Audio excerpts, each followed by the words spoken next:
Happy Wednesday and happy St. Patrick's Day.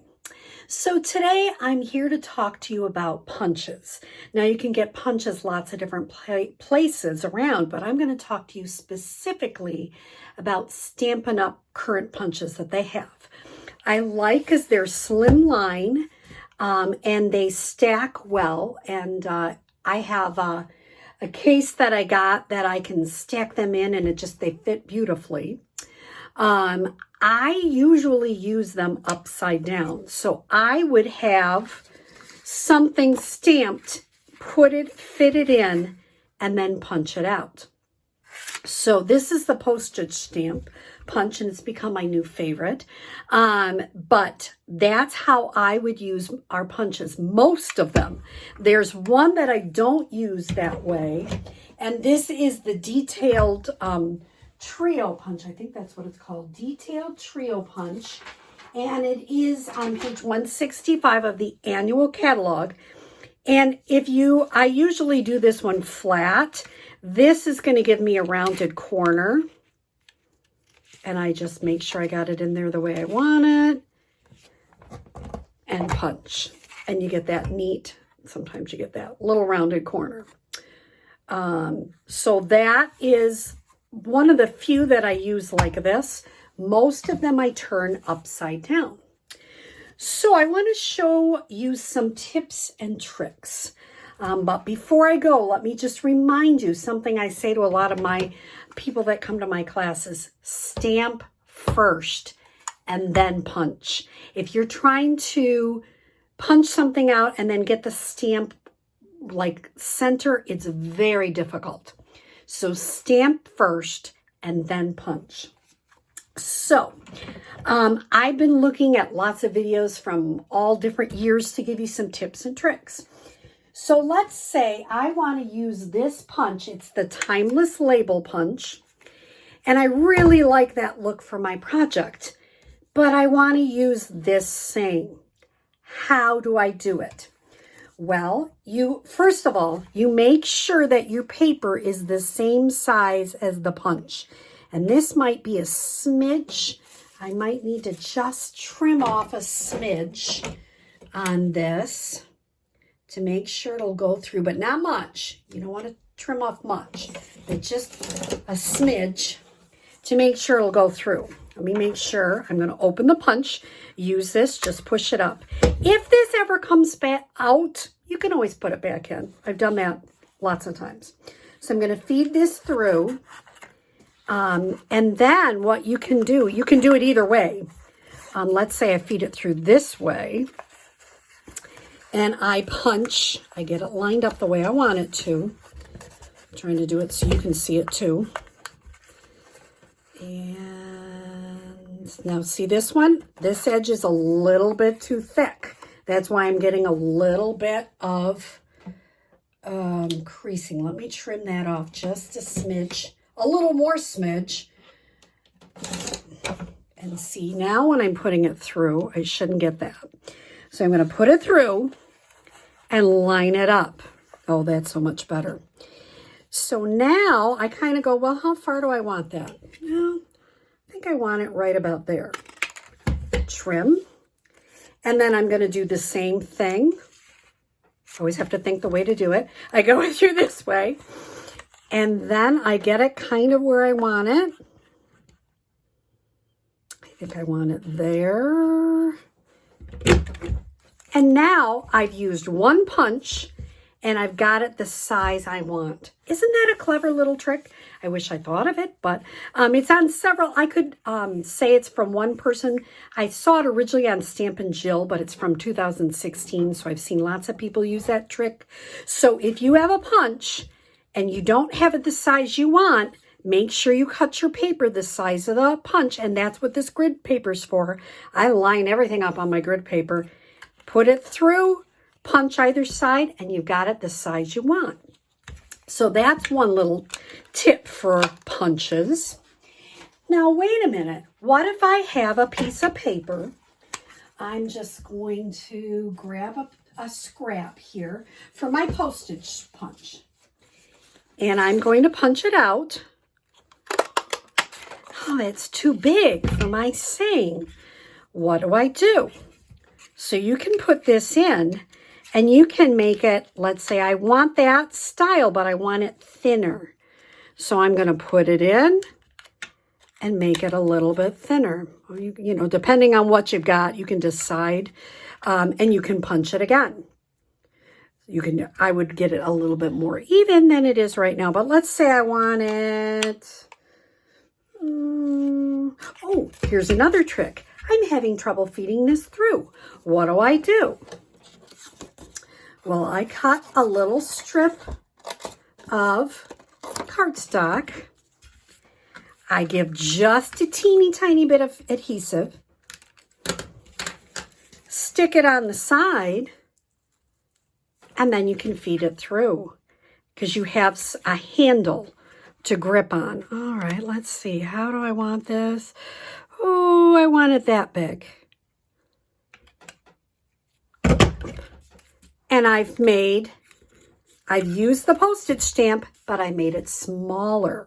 So now you know how to make it bigger and smaller. You also know if you've got too little of a piece, just add a little cardstock and put it through. The other thing I like about this, let's say I wanted a small piece, I can use this just to trim an edge. I'm trying to get it center. And look I gave it a little edge. So you can use punches to make it bigger, to make it smaller, to give it an edge. So that's a couple of uses of our punches. Let me show you another one. I want to punch a whole strip of these little ones. I don't want the big ones. I want the little ones. Well, once again, I'm really in favor of these strips because if you do it, let's say I'm going to line it up and I'm just doing white to show you. And I'm going to go make sure I don't punch that one. And you can even make it a little bit smaller if you want. And I just keep feeding it through. But even when I'm on this side, it gives me something to grip with. That way I'm not wasting a whole bunch of cardstock. I'm just punching out my dragonflies. So if you wanted just the bottom one, kind of figure out how much inch that is and just feed a wider strip in for the bottom. So that's another way to use punches that have more than one thing. Like there, we have a butterfly duet punch. We have the dragonflies. We have some that have two. So that's one way to use that punch. Now, what if I have a punch that's like the ice cream punch? What am I going to do with that?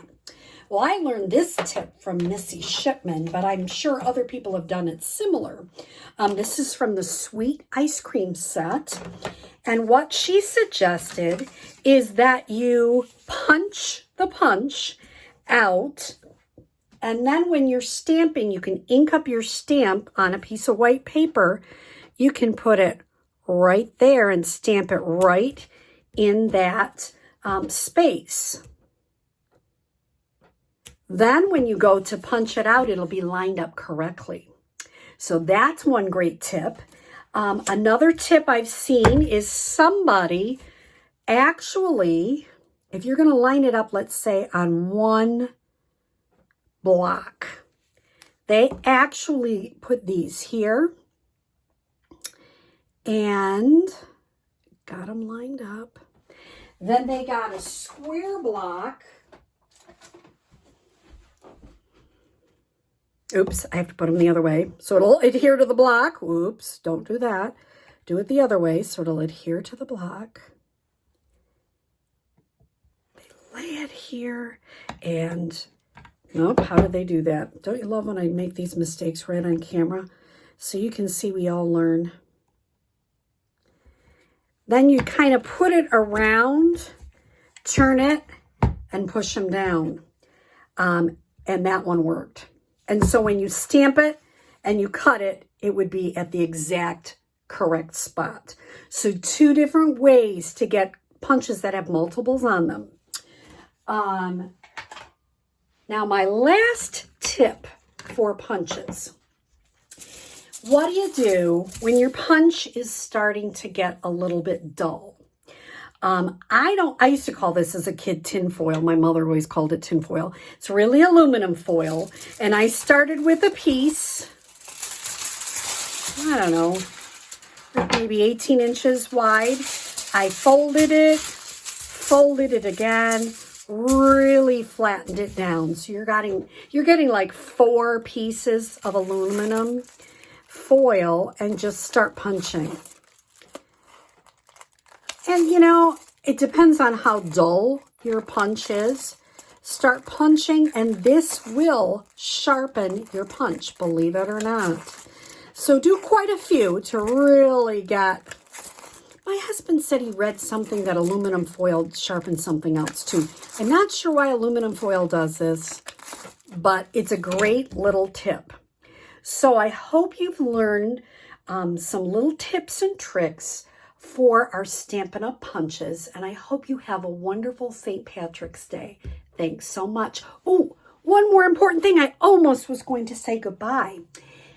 Today, Stampin' Up! Is offering free shipping on a $50 order or more.